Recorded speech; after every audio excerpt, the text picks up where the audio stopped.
ओम श्री परमात्मने नमः। ओम नमो भगवते वासुदेवाय। आज के वीडियो में आप श्रवण करेंगे पद्म पुराण के उत्तरखंड के विषय 218 को, जिसमें श्रीमद् भगवद गीता के 12वें अध्याय के महात्म्य का वर्णन किया गया है। आइए कथा का आरंभ करते हैं। श्री महादेव जी कहते हैं, पार्वती, दक्षिण दिशा में कोल्हापुर नाम का एक नगर है, जो सब प्रकार के सुखों का आधार, सिद्ध महात्माओं का निवास स्थान तथा सिद्धि प्राप्ति का क्षेत्र है। वह पराशक्ति भगवती लक्ष्मी का प्रधान पीठ है। संपूर्ण देवता उसका सेवन करते हैं। वह पुराण प्रसिद्ध तीर्थ भोग एवं मोक्ष प्रदान करने वाला है। वहाँ करोड़ों तीर्थ और शिव लिंग हैं। रुद्र गया भी वही हैं। वह विशाल नगर लोगों में बहुत विख्यात है। एक दिन कोई युवक पुरुष उस नगर में आया। उसके शरीर का रंग गोरा, नेत्र सुंदर, ग्रीवा शंख के समान, कंधे मोटे, छाती चौड़ी तथा भुजाएं बड़ी बड़ी थी। नगर में प्रवेश करके सब ओर महलों की शोभा निहारता हुआ वह देवेश्वरी महालक्ष्मी के दर्शनार्थ उत्कंठित हो मणिकंठ तीर्थ में गया और वहां स्नान करके उसने पितरों का तर्पण किया। फिर महामाया महालक्ष्मी को प्रणाम करके भक्ति पूर्वक स्तवन करना आरंभ किया। राजकुमार बोला, जिसके हृदय में असीम दया भरी हुई है, जो समस्त कामनाओं को देती तथा अपने कटाक्ष मात्र से सारे जगत की सृष्टि, पालन और संहार करती है, उस जगन माता महालक्ष्मी की जय हो।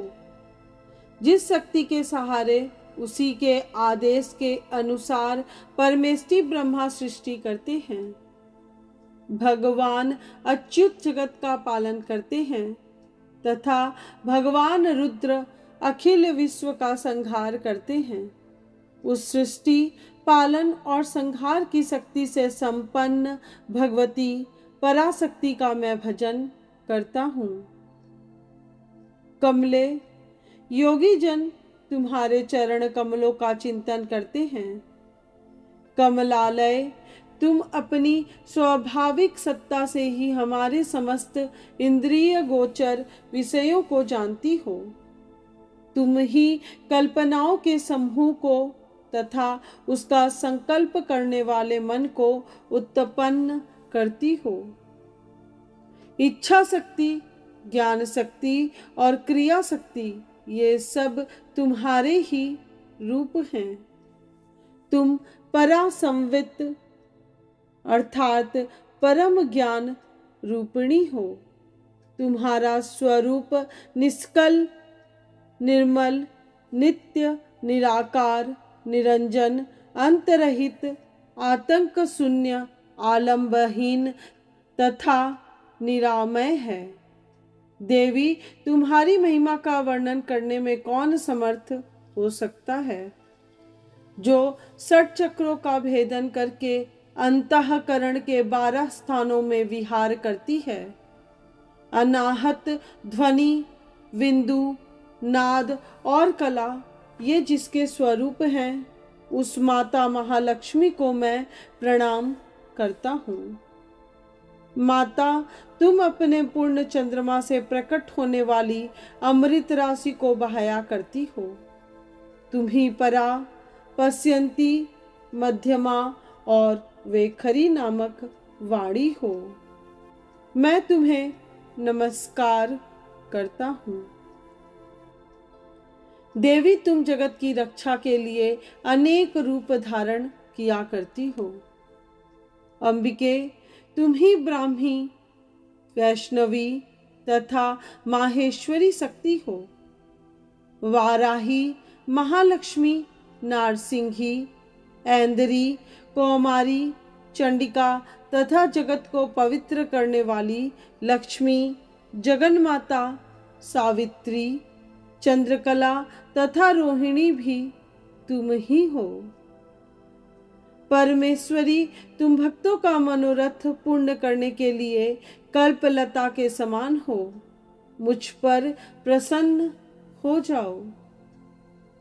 उसके इस प्रकार स्तुति करने पर भगवती महालक्ष्मी अपना साक्षात स्वरूप धारण करके बोली, राजकुमार, मैं तुमसे प्रसन्न हूं। तुम कोई उत्तम वर मांगो। राजपुत्र बोला, माँ, मेरे पिता राजा बृहद्रथ अश्वमेध नामक महान यज्ञ का अनुष्ठान कर रहे थे। वे देव योग से रोगग्रस्त होकर स्वर्गगामी हो गए। इसी बीच में यूप में बंधे हुए मेरे यज्ञ संबंधी घोड़े को, जो समूची पृथ्वी की परिक्रमा करके लौटा था, किसी ने रात्रि में बंधन काट कर कहीं अन्यंत्र पहुंचा दिया। उसकी खोज में मैंने कुछ लोगों को भेजा था, किंतु वे कहीं भी उसका पता न पाकर जब खाली हाथ लौट आए हैं, तब मैं सब ऋत्विजों से आज्ञा लेकर तुम्हारी शरण में आया हूँ। देवी, यदि तुम मुझ पर प्रसन्न हो तो मेरे यज्ञ का घोड़ा मुझे मिल जाए, जिससे यज्ञ पूर्ण हो सके। तभी मैं अपने पिता महाराज का ऋण उतार सकूंगा। शरणागतों पर दया करने वाली जगजननी लक्ष्मी, जिससे मेरा यज्ञ पूर्ण हो, वह उपाय करो। भगवती लक्ष्मी ने कहा, राजकुमार, मेरे मंदिर के दरवाजे पर एक ब्राह्मण रहते हैं, जो लोगों में सिद्ध समाधि के नाम से विख्यात हैं। वे मेरी आज्ञा से तुम्हारा सब काम पूरा कर देंगे। महालक्ष्मी के इस प्रकार कहने पर राजकुमार उस स्थान पर आए जहां सिद्ध समाधि रहते थे। उनके चरणों में प्रणाम करके राजकुमार चुपचाप हाथ जोड़ खड़े हो गए।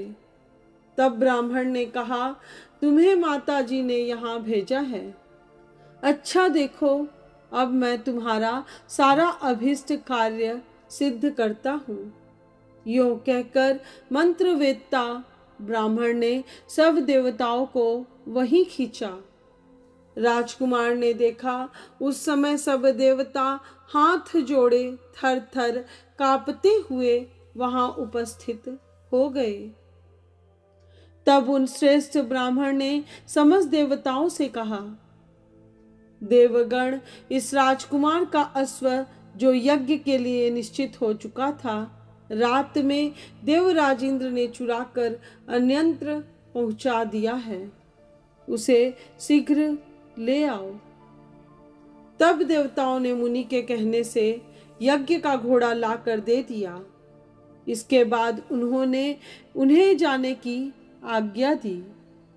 देवताओं का आकर्षण देखकर तथा खोए हुए अश्व को पाकर राजकुमार ने मुनि के चरणों में प्रणाम करके कहा, महर्षि, आपका यह सामर्थ्य आश्चर्यजनक है। आप ही ऐसा कार्य कर सकते हैं, दूसरा कोई नहीं। ब्रह्मन, मेरी प्रार्थना सुनिए। मेरे पिता राजा बृहद्रथ अश्वमेध यज्ञ का अनुष्ठान आरंभ करके देव योग से मृत्यु को प्राप्त हो गए हैं। अभी तक उनका शरीर तपाए हुए तेल में सुखाकर मैंने रख छोड़ा है। साधु श्रेष्ठ, आप उन्हें पुनः जीवित कर दीजिए। यह सुनकर महामुनि ब्राह्मण ने किंचित मुस्कुराकर कहा, चलो, जहां यज्ञ मंडप में तुम्हारे पिता मौजूद हैं, तब सिद्ध समाधि ने राजकुमार के साथ वहां जाकर जल अभिमंत्रित किया और उसे उस शव के मस्तक पर रखा। उसके रखते ही राजा सचेत होकर उठ बैठे। फिर उन्होंने ब्राह्मण को देखकर पूछा, धर्म स्वरूप आप कौन हैं? तब राजकुमार ने महाराज से पहले का सारा हाल कह सुनाया। राजा ने अपने को पुनः जीवन दान देने वाले ब्राह्मण को नमस्कार करके पूछा, ब्राह्मण, किस पुण्य से आपको यह अलौकिक शक्ति प्राप्त हुई है? उनके यों कहने पर ब्राह्मण ने मधुर वाणी में कहा, राजन, मैं प्रतिदिन आलस्य रहित होकर गीता के 12वें अध्याय का जप करता हूँ। उसी से मुझे यह शक्ति मिली है जिससे तुम्हें जीवन प्राप्त हुआ है। यह सुनकर ब्राह्मणों सहित राजा ने उन ब्रह्म ऋषि से गीता के 12वें अध्याय का अध्ययन किया। उसके महात्म्य से उन सब की सद्गति हो गई। दूसरे दूसरे जीव भी उसके पाठ से परम मोक्ष को प्राप्त हो चुके हैं। आज की यह कथा यहीं पूर्ण हुई। इस चैनल के अगले वीडियो में आप अवश्य सुनिए पद्म पुराण के उत्तरखंड के विषय 219 को, जिसमें श्रीमद् भगवद गीता के 13वें और 14वें अध्यायों के महात्म्य का वर्णन किया गया है। यदि आज का वीडियो आपको पसंद आया हो तो वीडियो को लाइक, शेयर और सब्सक्राइब कीजिए। साथ ही कमेंट बॉक्स में ओम नमो भगवते वासुदेवाय अवश्य लिखिएगा।